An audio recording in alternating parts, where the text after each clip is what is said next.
All right, here is video 2. Again, we are finding the inverse.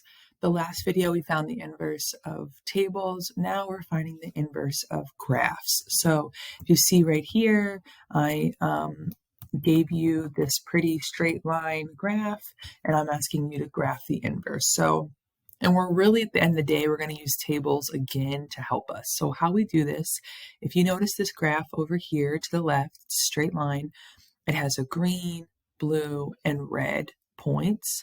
We're just going to list these points in this first table. So for example, my green point right here is at -2. That's the x value. And then the y value is 1. My blue point, the x value is -1. And then the y value is 3. And then my red point, the x value is 0. And the y value is 5. So that's what you're going to start to do with any graph.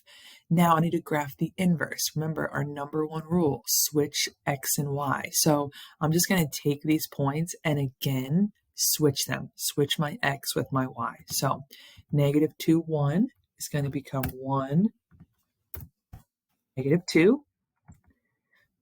-1, 3 becomes 3, -1, and then lastly 0, 5 becomes 5, 0. Once you have those points switched, then we're just going to take these red points and graph the inverse ordered pairs. So my first point would be 1, -2. I would graph this point and put it at 1, -2. 3, -1, 3, -1, just make sure you're graphing correctly, and 5, 0.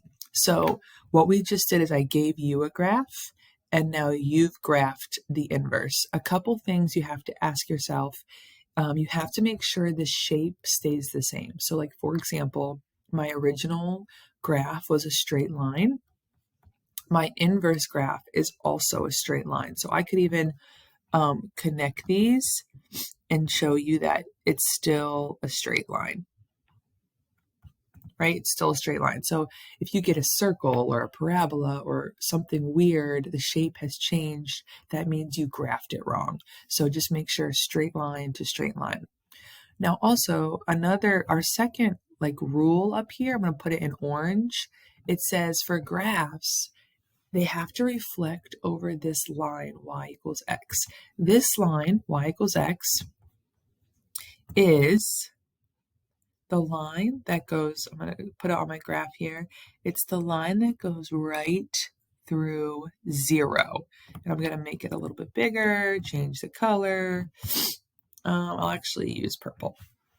It's this purple line that goes right through 0. So you have to ask yourself, did my original graph reflect over this middle origin to get my inverse?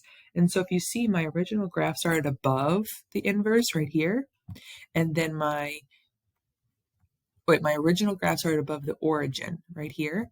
The inverse is below the origin, so that means it reflected over it. And this rule just helps you check your graph. Did it reflect over the origin? It did. If you just follow